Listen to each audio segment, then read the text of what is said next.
नमस्कार दोस्तों, आप सबका स्वागत है आपके अपने यूट्यूब चैनल हिस्टोरिया में। आज हम मेडिवल हिस्ट्री के अंतर्गत आने वाले सभी टॉपिक्स का ओवरलुक करेंगे। बाद में मैं सभी टॉपिक्स को डिटेल में पढ़ाऊंगी। मेडिवल हिस्ट्री शुरुआत से अंत तक शॉर्ट में जितने भी टॉपिक आते हैं उस टॉपिक को मैं यहाँ बताने वाली हूँ। अगर आपको आज वीडियो अच्छी लगती है तो लाइक करना, शेयर करना और सब्सक्राइब करना ना भूलें। So let's go to start today's topic. Medieval India का दौर राजपूतों से प्रारंभ होकर दिल्ली सल्तनत, मुगल काल और भारत में यूरोपियनों का आगमन तक थी। मध्यकालीन दौर के समय लगभग 8वीं शताब्दी में अरब देश सबसे पहले भारतीय उपमहाद्वीपीय क्षेत्र पर मोहम्मद बिन कासिम ने सिंध और मुल्तान पर आक्रमण कर दिया था। उत्तर भारत में राजपूतों का शासन चल रहा था। उसके बाद मोहम्मद गजनवी आए। उसने 17 बार भारत पर आक्रमण किया। फिर मोहम्मद गोरी आया। उसने लगभग उत्तर भारत में अपने साम्राज्य को स्थापित कर लिया। और इसी मोहम्मद गोरी का जो गुलाम था कुतुबुद्दीन ऐबक, उसने 1206 में ईस्वी 1206 में जो है दिल्ली सल्तनत की स्थापना कर दी। तो मेडिवल हिस्ट्री जो है हम देखते हैं कि मुगल काल आने से पहले यूरोप जो है यूरोपियन है, मुगल काल है, जो है सुल्तान काल है, उससे पहले भी राजपूत जो है दिल्ली पे राज करते थे। इसके बाद जो है मोहम्मद बिन कासिम, मोहम्मद बिन गोरी, कुतुबुद्दीन ऐबक, ऐसे जो सुल्तान हुए हैं, मतलब ये सुल्तान हम नहीं कह सकते इनको, कुतुबुद्दीन ऐबक जो है इन्होंने दिल्ली सल्तनत की जब स्थापना की तब से जो है सुल्तान शाही वो भारत में स्थापित हुई है। और 1206 ईस्वी में इन्होंने दिल्ली सल्तनत की स्थापना की है। और कुतुबुद्दीन ऐबक कौन थे? जो मोहम्मद गोरी थे उनके गुलाम थे। और ये गुलाम होने के कारण इनके बाद आने वाले जो भी सुल्तान हुए हैं वो इन एक दूसरे के गुलाम हुआ करते थे। इसीलिए ये जो सल्तनत चली इसका नाम गुलाम वंश पड़ा है। तो आगे हम देखेंगे गुलाम वंश के बारे में। स्लाव डायनेस्टी भी बोलते हैं इसको। गुलाम वंश जैसे कि 1206 से 1290 तक ये चला। गुलाम वंश जो है उसके संस्थापक कुतुबुद्दीन ऐबक थे। कुतुबुद्दीन ऐबक ने अपनी राजधानी लाहौर को बनाया था। दानवीरता के कारण लाख बख्श भी कहा जाता था। ये बहुत बार क्वेश्चन पूछा गया है कि लाख बख्श जो है किसे कहा जाता था, ठीक है। तो ये दानवीर थे, इसीलिए दानवीरता के कारण इन्हें लाख बख्श भी कहा जाता था। और कुतुब मीनार की जो नींव है कुतुबुद्दीन ऐबक ने रखी थी। कुतुब मीनार आपने सुना होगा, तो कुतुब मीनार की जो नींव है तो किसने रखी थी? कुतुबुद्दीन ऐबक में। बाद में उसे किसने पूरा किया है मैं आगे बताने वाली हूँ, ठीक है। तथा अजमेर में 2.5 दिन का झोपड़ा, ये 2 साल पूछे जाते हैं, ठीक है। पहला तो लाख बख्श किसे कहा जाता है, या फिर 2.5 दिन का झोपड़ा जिसका निर्माण किसने किया है। तो अजमेर में जो 2.5 दिन का झोपड़ा है उसका निर्माण भी जो है कुतुबुद्दीन ऐबक ने करवाया था।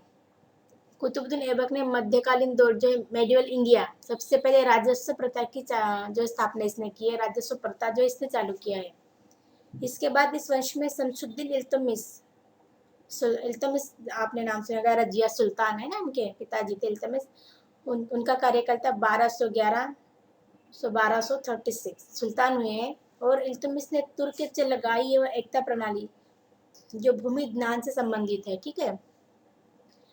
कुंती तुर्क चलगाई, इसके बारे में पूछा जाता है कि जो भूमिदान से संबंधित प्रथा चलाई है या फिर प्रणाली जो है लागू किसने की है, तो इल्तुतमिश ने लागू की है।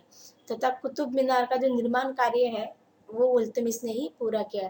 कई कई अल्तमिश भी कहा जाता है, इल्तुतमिश है, अल्तमिश है ना। तो नींव किसने रखी थी कुतुब मीनार की? कुतुबुद्दीन ऐबक। उनके नाम में ही कुतुब है और मीनार, ठीक है। तो उनकी नींव जो है कुतुबुद्दीन ऐबक ने रखी थी। इसका जो है पूरी नहीं कर पाए, उनकी उससे पहले डेथ हो गई।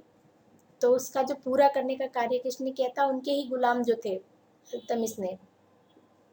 तो कुतुबुद्दीन मीनार का निर्माण का कार्य जो है हमारे इल्तुतमिश ने करवाया था। इल्तुतमिश के पश्चात उनके पुत्र रुकुद्दीन फिरोज शाह 1236 में सुल्तान बने। लेकिन इल्तुतमिश की पुत्री रजिया सुल्तान जो थी, जो हम जानते हैं कि पहली महिला सुल्तान है। सवाल पूछते हैं कि पहली महिला सुल्तान कौन है, तो रजिया सुल्तान। इस पर बहुत सारी सीरियल भी आई थी, आपने देखे अगर होंगे तो, है ना। रजिया सुल्तान पे। उनका कार्यकाल क्या था, 1236 से 1240। रुकनुद्दीन दारा को जो है उसको हटाया गया, उसका भाई उसको हटाया रजिया सुल्तान ने और खुद सुल्तान बनी।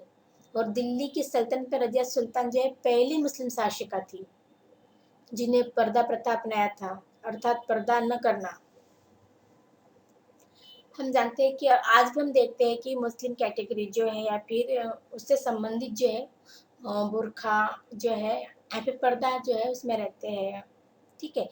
लेकिन रजिया सुल्तान जो पहली सुल्तान बनी है दिल्ली की, उन्होंने इससे मना किया, उसको मानने के लिए मना किया है। पर्दा न करना, खुले मुंह दरबार में प्रजा के सामने जाती थी, जिसके कारण जो है सल्तनत में उसका विरोध हुआ। क्योंकि हम देखते हैं कि एक हर धर्म हो जाति हो, सभी का एक अपना जो है परंपराएं होती है, मान्यताएं होती है।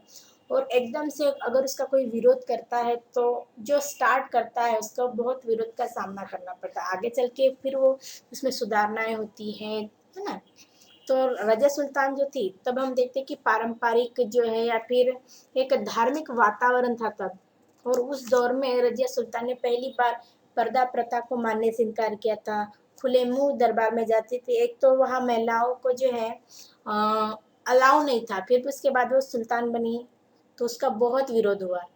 रजिया सुल्तान के बाद दिल्ली सल्तनत में इल्तुतमिश और एक जो पुत्र था बरहाम शाह, वो सुल्तान बना। बरहाम शाह के पश्चात नसरुद्दीन मोहम्मद जो है 1246 और 1266 दरवेशी राजा के रूप में बहुत पवित्र और महान था, ठीक है। नसरुद्दीन मोहम्मद इसके पश्चात आया था बहराम शाह के पश्चात, ठीक है। नसरुद्दीन मोहम्मद की मृत्यु के बाद गयासुद्दीन बलबन, देखिए रजिया सुल्ताना के बाद जो है बलबन इम्पोर्टेंट है, मतलब इनके जैसे कुतुबुद्दीन ऐबक है, इल्तुतमिश, रजिया सुल्तान और फिर बलबन, इन पर ज़्यादा सवाल जो है बनते हैं एग्जाम में। इन्होंने क्या किया, दिल्ली सल्तनत के सिंहासन पर चढ़ गए। कौन, गयासुद्दीन बलबन। बलबन एक महान शासक था, उन्होंने हिंदुओं को उच्च पद पर नियुक्त किया। और इल्तुतमिश द्वारा चलाया गया तुर्क चलगाई और एकता प्रणाली को बलबन ने खारिज कर दिया, ठीक है। इल्तुतमिश ने जो चलाया था भूमि दान से संबंधित थी, कौन सी पद्धति, तुर्क चलगाई एवं एकता प्रणाली, इसको बलबन ने क्या किया अपने शासनकाल में खारिज कर दिया। इस गुलाम वंश का अंतिम शासक शमशुद्दीन कर्मयूस था, ठीक है। इसने लगभग जो है 1290 ईस्वी तक शासन किया। उसके बाद ये जो है हम सिर्फ शॉर्ट में देख रहे हैं, इन सभी के बारे में हम डिटेल में जानकारी लेंगे। जहाँ हम कुतुबुद्दीन ऐबक के बारे में पढ़ेंगे, इल्तुतमिश के बारे में पढ़ेंगे, रजिया सुल्तान के बारे में पढ़ेंगे, बलबन के बारे में हम डिटेल्स में पढ़ेंगे, ठीक है। ये सब हम और लोग देख रहे हैं कि अगर हम मेडिवल हिस्ट्री पढ़ रहे हैं तो हमें क्या क्या जो पॉइंट इंपॉर्टेंट है वो पढ़ना है, वो देखेंगे। उसके बाद आता है खिलजी वंश। आपने अलाउद्दीन खिलजी का नाम सुना होगा, है ना, पद्मावत मूवी अगर देखी होंगी तो वो जो खिलजी वंश, जो अलाउद्दीन थे वो खिलजी वंश से संबंधित थे। तो इनका कार्यकाल कहता है 1290 से 1320 तक। खिलजी वंश जो है, द खिलजी डायनेस्टी का संस्थापक जलालुद्दीन फिरोज खिलजी था। और उनके सेनापति और दामाद, सेनापति भी थे और दामाद भी थे अलाउद्दीन खिलजी। जैसे कि मैंने बताया, आप अगर आपने नहीं देखा होगा उनके बारे में, बहुत ही अलाउद्दीन के बारे में जो है आज हम जितनी सुधारणाएं देखते हैं, जैसे आधार कार्ड या फिर बहुत सारी सुधारणाएं है ना, अगर हम डिटेल्स में पढ़ेंगे तो हमें दिखेगा। मतलब वो पद्मावत स्टोरी अगर आप देखोगे तो उनमें उनको विलन जैसे मतलब विलन ही दिखाया गया है। बट एक्चुअल में अगर हम देखेंगे तो उन्होंने अपने कार्यकाल में बहुत सारी ऐसी सुधारणाएं की है। हिस्ट्री में बहुत सारे ऐसे चीज़ें हैं जो एक्चुअल में नहीं हुई है, फिर हुई भी होंगी, लेकिन किसी को अगर एक सभी का एक क्या बोल सकते नज़रिया बन गया है। तो अलाउद्दीन खिलजी को जो भी पढ़ते हैं उसको विलन के रूप में पढ़ते हैं, विलन के रूप में पेश किया गया है। लेकिन अलाउद्दीन के बारे में अगर हम जितना ज़्यादा पढ़ेंगे तो हमें समझेगा कि नहीं, एक्चुअल में जैसा दिखाया गया है, जैसा लिखा गया है, उससे थोड़ा वो विपरीत था, ठीक है। अलाउद्दीन खिलजी तो उनका सेनापति था, किसका, जलालुद्दीन फिरोज खिलजी, और उसका दामाद भी था। और इसी अलाउद्दीन खिलजी ने फिरोज खिलजी की हत्या भी कर दी थी। खिलजी वंश का अलग शासक बन गया था। इन्होंने क्या किया था, अलाउद्दीन खिलजी ने अपने चाचा का जो है हत्या कर दी। और उन्होंने मूल्य नियंत्रण प्रणाली, गुप्तचर प्रणाली को चालू किया था। और बाजार में घूमने वाले गुप्तचर को बारिद कहा जाता था उनके काल में। अलाउद्दीन खिलजी ने दिल्ली सल्तनत में सबसे ज़्यादा टैक्स वसूल किया था। किसने सबसे ज़्यादा टैक्स वसूल किया? तो अलाउद्दीन खिलजी ने। और वृत्ताकार अलाई दरवाजा, सीरी का किला और 1000 खंबा महल जैसे निर्माण भी अलाउद्दीन खिलजी ने करवाया है। तथा अमीर खुसरो, हसन निजामी जैसे उच्च कोटि के विद्वानों को अलाउद्दीन खिलजी ने जो संरक्षण प्रदान किया था। इसके बाद खिलजी वंश का अगला शासक मुबारक खान, जो 1316 से 1320 तक उसका शासन रहा है। और महानतम जो है अंतिम शासक खुसरो खान, ठीक है, 1320 में हुए थे। और खिलजी वंश में सिर्फ अलाउद्दीन खिलजी जो है उनको ही ध्यान में रखा जाता है। उनके ऊपर ही बहुत सारे सवाल जो है, भले हिस्ट्री ने उनको विलन बनाया होगा, बट सवाल जो है इन पर बहुत ज़्यादा पूछे जाते हैं, क्योंकि जैसे कि पहले बताया कि बहुत ज़्यादा सुधारना जो है इनके काल में हुई है। जब इनके बारे में डिटेल्स में पढ़ेंगे तो आपको समझेगा नहीं, एक्चुअल में जैसा बताया गया है वैसा रियल में है नहीं। उसके बाद आता है तुगलक वंश, 1320-1414, ठीक है। तुगलक वंश, गियासुद्दीन तुगलक इनके संस्थापक है। गियासुद्दीन तुगलक के शासनकाल में मंगोलों ने बहुत बार आक्रमण किया था, परंतु हर बार जो है मंगोलों के आक्रमण को गियासुद्दीन तुगलक ने विफल कर दिया। ये सवाल पूछा जाता है कि किस सल्तनत में मंगोलों ने बहुत ज़्यादा आक्रमण किया है, बहुत बार आक्रमण किया है, तो किसने, किस काल में? तुगलक वंश के काल में, ठीक है। ये सवाल जो है बार बार बनता है। और इनके पुत्र का नाम था जोना उलुग खान, ठीक है। गियासुद्दीन तुगलक के पश्चात उलुग खान शासक बने, जिससे मोहम्मद बिन तुगलक या फिर बेड़ा जो है बेड़ा तुगलक के नाम से भी जाना जाता है, ठीक है। मोहम्मद बिन तुगलक के नाम से जाना जाता है। और मोहम्मद बिन तुगलक जो है उनका कार्यकाल क्या है? 1325 से 1391। इस शासनकाल में मोरक्को का यात्री जो है इब्न बतूता भारत आया था। ये सवाल भी पूछा जाता है, बहुत इंपॉर्टेंट है कि मोरक्को जो है, दो सवाल बनते हैं, मोरक्को जो है किस देश से जो है आया था भारत में, या फिर किसके शासनकाल में आया था? तो मोहम्मद बिन तुगलक के शासनकाल में आया था और मोरक्को से आया था, ठीक है। इब्न बतूता कहाँ से आया था? तो मोरक्को से आया था। और किसके काल में आया था? तो मोहम्मद बिन तुगलक के काल में आया था। इब्न बतूता ने जो है अपनी किताब रहला में मोहम्मद बिन तुगलक के शासनकाल का वर्णन किया था। मोहम्मद बिन तुगलक ने 1326 से दीवान कोही की स्थापना की, जो कृषि से संबंधित है, ठीक है। तथा इसने चमड़े के सिक्के भी 1329 में जारी किए थे, जिसके कारण इतिहास में इसे पागल राजा भी कहा गया है। जैसे भी बताया, एड़ा तुगलक जो इसको बोलते हैं पागल तुगलक राजा भी कहा गया है, क्योंकि इनके काल देखो ये जो थे बहुत दूरदृष्टि इनकी थी, दूरदर्शी राजा थे, बहुत दूर की सोचते थे। लेकिन अफसोस की बात यह है कि ये सोचते जितना थे उनको ऐसा इन्वायरमेंट नहीं मिला, ठीक है। इनकी सोच बेहतरीन थी, लेकिन इनको जो इन्वायरमेंट मिलना चाहिए था वो इन्वायरमेंट नहीं मिला। इसके कारण की जो कल्पनाएं धरी की धरी रह गई, और जो कल्पनाएं थी उनका अच्छा असर होने से ऐसा उनका उल्टा ही हुआ है। जब भी ये कुछ अच्छा करने जाते थे उसका बुरा ही हो जाता है, उसका उल्टा ही हो जाता था, इसलिए उनको पागल राजा की उपाधि दी गई है। मोहम्मद बिन तुगलक के बाद फिरोज शाह तुगलक 1391 से 1388 ईस्वी में शासनकाल किया। इन्होंने सभी प्रकार के टैक्स जो बंद करके केवल सिंचाई कर चालू वसूल किया था। ये पूछा जाता है, ठीक है, फिरोज शाह तुगलक के बारे में। ये भी बहुत इंपॉर्टेंट है, फिरोज शाह तुगलक भी। और दीवाने खैरात, गरीब लड़की की शादी से संबंधित है ये दीवाने खैरात। तथा दर उल शिफा, दिल्ली का एक अस्पताल, इसकी स्थापना भी जो है फिरोज शाह तुगलक ने की थी। अपने शासनकाल में मोहम्मद बिन तुगलक ने तोपर यानी हरियाण और मरमेट उत्तर प्रदेश से अशोक के 2 स्तंभों को दिल्ली में लाया था। सम्राट अशोक के बारे में हम जानते हैं, उन्होंने 84,000 स्तंभ जो है की स्थापना की है, ठीक है, बनवाए हैं अपने कार्यकाल में।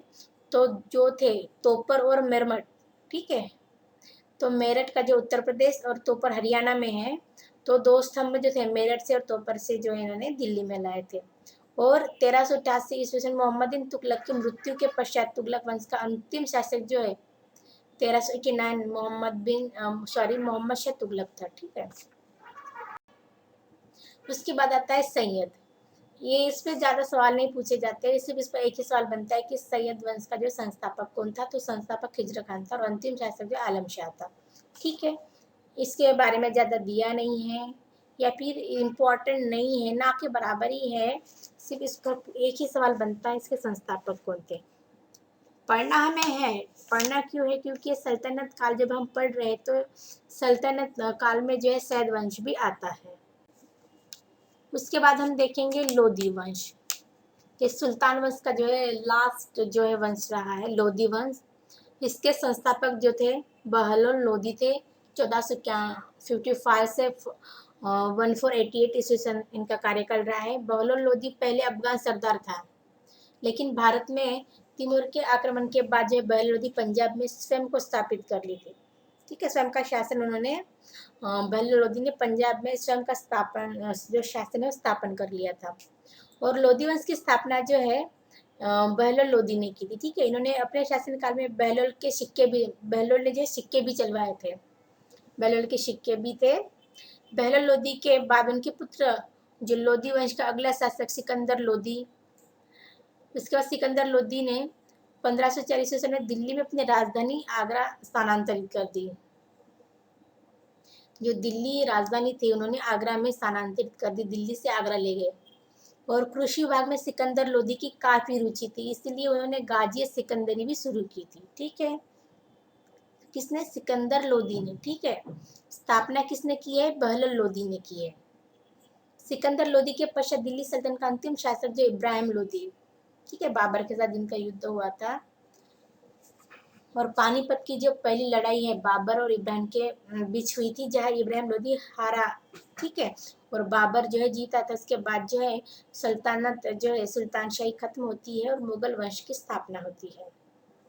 उस समय बाबर को राणा सांगा ने उज्बेकिस्तान से फरगाना घाटी से दिल्ली सल्तनत में इब्राहिम लोदी के विरुद्ध भारत बुलवाया था। किसने बुलाया था? राणा सांगा ने। ठीक है, उज्बेकिस्तान से, जिसके कुपरिणाम स्वरूप जो है 1527 में खानवा का युद्ध में बाबर ने राणा सांगा को परास्त कर लिया।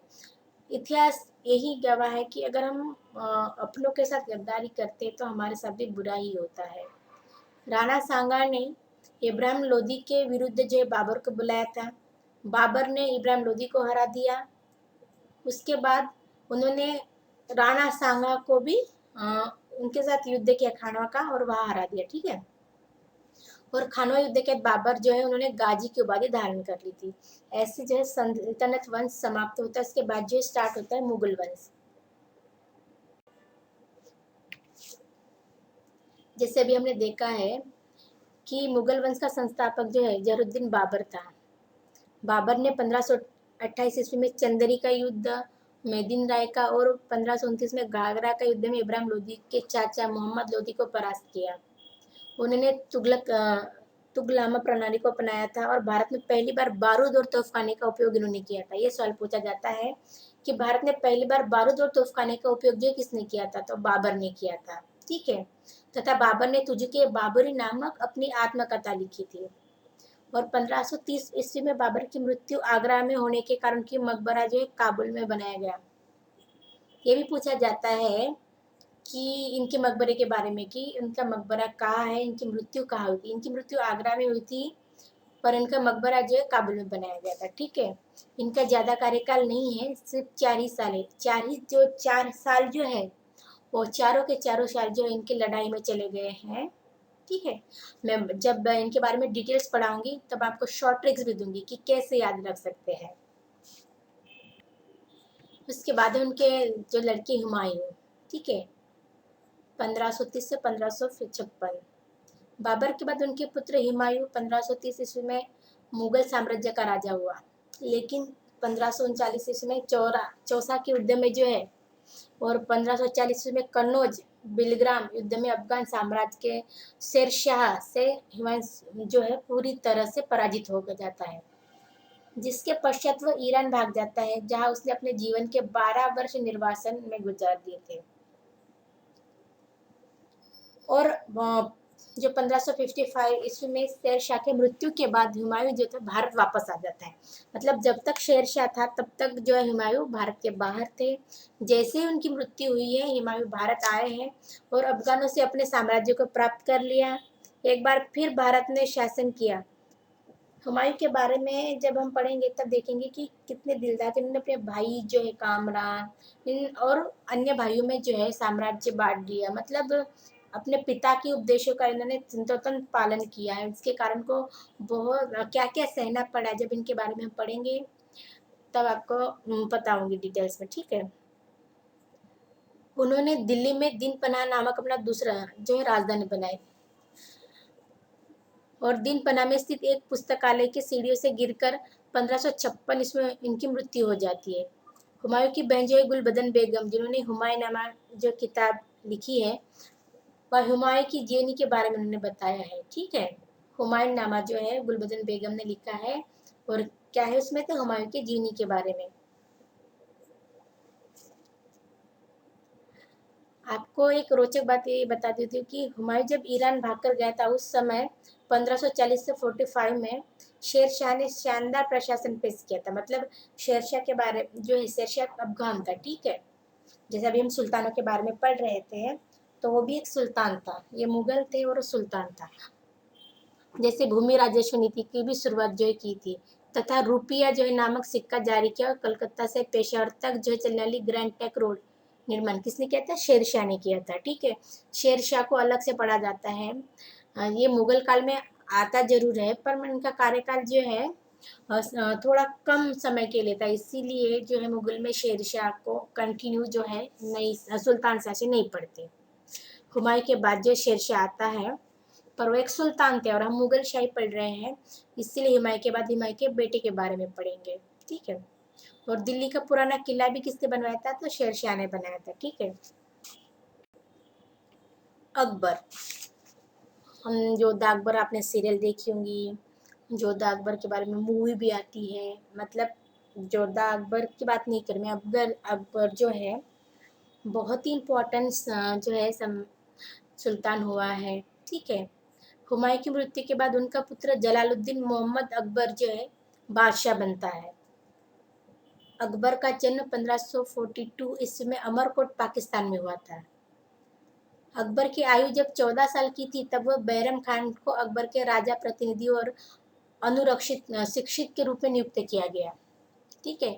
और 1556 में बैरम खान ने मोहम्मद आदिल शाह के हिंदू सेनापति हेमचंद्र विक्रमादित्य को पानीपत के द्वितीय युद्ध में पराजित कर लिया। पहला कब हुआ था? बाबर और इब्राहिम लोदी के बीच में। दूसरा अकबर और हेमचंद्र विक्रमादित्य, ठीक है, जिससे मुगल साम्राज्य का वर्चस्व और बढ़ गया। और आगे चलकर अकबर ने 1581 में दीन इलाही नामक धर्म की स्थापना की थी। अकबर ने आगरा किला, लाहौर किला, फतेहपुर सिकरी बनवाए थे। गुजरात की विजय पर उन्होंने बुलंद दरवाजे का भी निर्माण करवाया था। मुगल की अत्याधिक भाषा जो ऑफिशियल लैंग्वेज पार्शियन ही थी। इसके साथ अकबर के दरबार में 9 रत्न रहते थे, जिसमें बीरबल, टोडरमल, भगवान दास, तानसेन, मुल्ला दो प्याजा, अफुल फजल, फायजी, मानसिंह और अब्दुल रहीम खाने खाना, ठीक है। आधे से ज्यादा जो है राजपूत ही थे। इनमें से बीरबल जो थे, इन्होंने महजदास के नाम से भी जाना जाता है। वे अकबर के सबसे प्रसिद्ध सलाहकार थे, ठीक है। कहा जाता है कि बीरबल की जब मृत्यु हो गई थी तो अकबर जो अपने रूम से किए कई दिनों तक बाहर नहीं आए, वो टूट गए थे, क्योंकि उन्हें अपना अच्छा दोस्त भी मानते थे। और टोडरमल वित्त मंत्री तथा तानसेन प्रसिद्ध संगीतज्ञ था। तानसेन ने मियाँ मल्हार, कंठाभरण और मियाँ का टोडी की रचना की है, तथा तुलसीदास रामचरितमानस भी अकबर के शासनकाल में रचे थे। और अकबर के शासनकाल में हल्दी घाट का युद्ध जो है 1576 में ईस्वी मुगल सैनिक के नेतृत्व में मान सिंह मेवाड़ के राणा प्रताप के साथ हुआ था, और राणा प्रताप हार गए थे, ठीक है। अकबर और भारत में मुगल साम्राज्य का वास्तविक संस्थापक माना जाता है। वह पहले मुगल शासक थे जिन्होंने राजनीति धर्म से अलग कर दिया था, ठीक है। जैसे बाबर ने स्थापना तो की थी, लेकिन उनके पास ज्यादा समय नहीं था। हुमायूं के बाद आए, लेकिन आधे से ज्यादा समय जो भारत से बाहर थे, इसीलिए इन्हें एक्चुअल जो है संस्थापक मुगल साम्राज्य का अकबर को माना जाता है। उनके बाद आते हैं जहांगीर, जिनको सलीम के नाम से भी जाना जाता है, सलीम अनारकली, है ना। जहांगीर को सलीम के नाम से भी जाना जाता है, वे अकबर के पुत्र थे। अकबर की मृत्यु के पश्चात 1605 में जहांगीर मुगल राज सिंहासन पर आसीन हुए। सलीम जहांगीर के बेगम का नाम निहर उन निसा था, जो बगल के फारसी रईस शेर अफगान की विधवा थी। और बाद में जहांगीर ने उन्हें मेहरुन्निसा यानी कि नूरजहाँ की उपाधि थी, तथा आधिकारिक नाम जो ऑफिशियल नेम उनका पादशाह बेगम था। ठीक है। उन्होंने अपने शासनकाल में जंजीरे अदल न्याय प्रशासन से संबंधित है ये, इसकी स्थापना की थी। और जहांगीर के शासनकाल में ईस्ट इंडिया कंपनी का प्रतिनिधि 1609 में कप्तान विलियम हॉकिंस, ये इम्पोर्टेंट है, 1615 ईस्वी से सर थॉमस रो जो भारत आए थे और क्यों आए थे, तो व्यापार करने के लिए आए थे। मतलब हम यहाँ देखते हैं कि जो अंग्रेज है बाद में उन्होंने 150 साल हम पर राज किया है, तो उनके आने की शुरुआत जो है जहांगीर के काल से ही हो गई थी। ठीक है। शाहजहां, प्रसिद्ध ताजमहल है ना। जहांगीर के बाद उनके पुत्र शाहजहां 1627 में राजा हुए और उन्होंने दिल्ली के लाल किला, दिल्ली के जामा मस्जिद, मयूर सिंहासन और आगरा का ताजमहल जो है बनवाए थे। तथा शाहजहां की बेगम जो है अंजुमन बानो मुमताज के नाम से जिन्हें जाना जाता है, उनकी 7 संतानें थी, परंतु औरंगजेब और दारा शिकोह जो है शाहजहां के सबसे प्रिय संतान थे। उनमें से दारा शिकोह को सबसे ज्यादा प्यार करते थे। औरंगजेब है ना। औरंगजेब ने दारा शिकोह को धर्मत की युद्ध में परास्त कर दिया। शाहजहां के पश्चात मुगल राज्य गद्दी पर जो है औरंगजेब आए। औरंगजेब को जिंदा पीर भी कहा जाता है और उनके शासनकाल में मुगल सैनिक में ज्यादातर हिंदू थे। इनको भी इतिहास ने विलन बना दिया है। ठीक है। उन्होंने अपने शासनकाल में गुजरात का सोमनाथ मंदिर, काशी का विश्वनाथ मंदिर और मथुरा का केशवराय मंदिर को तुड़वाया है। ठीक है। मतलब हिंदुओं के लिए कुछ अच्छी सोच नहीं रखते थे। औरंगजेब पूरे मुगल वंश में सबसे ज्यादा टैक्स वसूल करने वाला शासक बना और वे एक संगीत प्रेमी भी थे जिन्हें वीणा बजाने की काफी रुचि थी। औरंगजेब के शासनकाल में कई विद्रोह हुए, जैसे जाट विद्रोह है, सिख विद्रोह है और मराठा संघर्ष। औरंगजेब के पश्चात जो है मुगल सल्तनत में कई कमजोर शासक है। मतलब अगर हम इन्हें आखिरी जो है स्ट्रॉन्गेस्ट बादशाह कहेंगे या फिर मुगल एक्चुअल में जो है इनके बाद खत्म होते हैं, उनका उत्तर जो है वो खत्म होते हैं एक प्रकार से। ठीक है। कमजोर शासक हुए हैं, जैसे बहादुर शाह प्रथम है, उसके बाद जहांगीर शाह है, फरकुर शहर है ना। वो सभी जो थे वो कमजोर थे। मतलब एक स्ट्रॉन्गेस्ट जो है मुगल शासन जो है यही खत्म हो जाता है। उसके बाद मुगल सल्तनत अहमद शाह राजा बना, उसके पश्चात आलमगीर द्वितीय, शाह आलम और अकबर द्वितीय, और मुगल सल्तनत का अंतिम शासक जो है बहादुर शाह द्वितीय था। ठीक है। उसके बाद जो अंग्रेजों का पुर्तगीज, डच, स्वीडिश जो है उनका आना स्टार्ट हो गया था। सॉरी। भारत में सबसे पहले 1493 से पुर्तगाल वास्को द गामा समुद्र मार्ग से भारत के दक्षिण में स्थित कालीकट बंदरगाह में पहुंचा था। और मध्यकालीन जो है समय में पुर्तगाल ने सबसे पहले अपने व्यापारिक स्टेशन की स्थापना कोचीन में की थी और उसको ही अपनी राजधानी बनाया था। उसके बाद फ्रांस की जो अल्मेडा पुर्तगाल का पहला गवर्नर बना तथा पुर्तगाल का द्वितीय गवर्नर हल्बबुर्ग ने 1510 में गोवा के ऊपर अपना कब्जा कर लिया। बाद में पुर्तगाली निनोदा कहा ने राजधानी को कोचीन से गोवा स्थानांतरित कर दिया।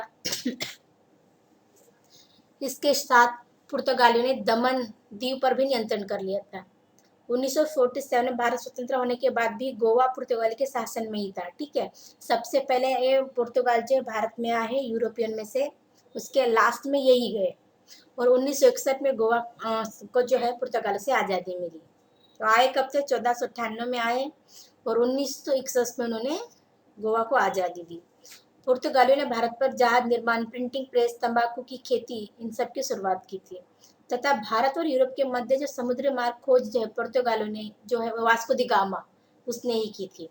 पुर्तगाली के बाद जो है डच इंडिया कंपनी भारत पूर्व में सुमात्रा में पहुंची और डच ईस्ट इंडिया कंपनी की स्थापना 1602 में की गई थी। भारत में पहला डच व्यक्ति जो है कर्नेलिस हट्समन थे। ठीक है। और सबसे पहले भारत में डच ईस्ट इंडिया कंपनी ने अपने व्यापारिक स्टेशन की स्थापना मछलीपट्टनम में की थी, लेकिन 1759 में बेदरा के युद्ध में अंग्रेजों ने डच को पतन कर दिया। ईस्ट इंडिया कंपनी स्थापित होने से पहले जो है अंग्रेजी आदमी मर्चेंट एडवेंचर जॉन मिलन हॉल भारत आए थे और जो मध्यकालीन भारत है उसमें जहांगीर के शासनकाल में ईस्ट इंडिया कंपनी का प्रतिनिधि विलियम हॉकिंस उनके दरबार में आए थे। ठीक है, विलियम हॉकिंस ने जहांगीर से सूरत में व्यापारिक स्टेशन स्थापना की मंजूरी भी मिला ली थी। ठीक है, ईस्ट इंडिया कंपनी का सबसे पहला व्यापारिक स्टेशन जो है पूर्व में मसूलीपट्टनम में था। इसके बाद 1615 ईस्वी में इंग्लैंड के राजा जेम्स प्रथम के दूत सर थॉमस रो भारत आए और उन्होंने जहांगीर से विभिन्न क्षेत्र पर ईस्ट इंडिया कंपनी स्थापित करने के लिए मंजूरी पाई। और इस कंपनी के जॉब चार्नक जो थे उन्होंने सनातनी में एक कारखाना स्थापन किया। इसके साथ कालीकता जो कोलकाता के नाम से जाना जाता है, गोविंदपुर की जिम्मेदारी भी अंग्रेजों को हासिल की थी। बाद में ये गांव कलकत्ता शहर के नाम से विकसित हुआ जिसे आज कोलकाता कहते हैं। ठीक है, और सुल्तानाती में कारखाना को 1696 में किलेबंदी की थी, जिसके बाद 1700 ईस्वी में किलेबंदी जो है उसका नाम फोर्ट विलियम रखा गया। फ्रांसिस ईस्ट इंडिया कंपनी का गठन जो कोबल्ट द्वारा 1664 में किया गया था। और मध्यकालीन भारत में फ्रांसीसी ईस्ट इंडिया कंपनी का स्थापना फ्रांकिस द्वारा 1668 में सूरत में किया गया। इसके बाद फ्रांसीसियों ने अपनी जो कारखाना पर मसूलीपट्टनम में ही लगाया था। और 1720 से 1742 के मध्य में फ्रांसीसियों ने अपना शक्ति को भारत में लेनियर और डिमास द्वारा पुनर्जीवित किया, जिसके फलस्वरूप यमन, माए, कराइल फ्रांसीसियों ने अपने नियंत्रण में कर लिया। तथा एंग्लो फ्रेंच संघर्ष के दौरान 1742 में भारत में फ्रांसीसी गवर्नर डुप्लेक्स का आगमन हुआ और भारत में एंग्लो फ्रेंच संघर्ष कर्नाटक युद्ध, ठीक है, 1746 1763 के मध्य में 3 बार हुए थे। इनके बारे में भी हम जानेंगे। प्रथम एंग्लो फ्रेंच संघर्ष, द्वितीय एंग्लो और तृतीय एंग्लो फ्रेंच संघर्ष के नाम से भी जाने जाते हैं। ठीक है, तो इतना ही जो है हमें मेडिवल इंडिया में पढ़ना पड़ता है, ये इम्पोर्टेंट है। डिटेल्स में हम आगे देखने वाली है। ठीक, अगर आपको आज की वीडियो अच्छी लगे तो लाइक करना, शेयर करना और सब्सक्राइब करना ना भूलें। Thanks for watching.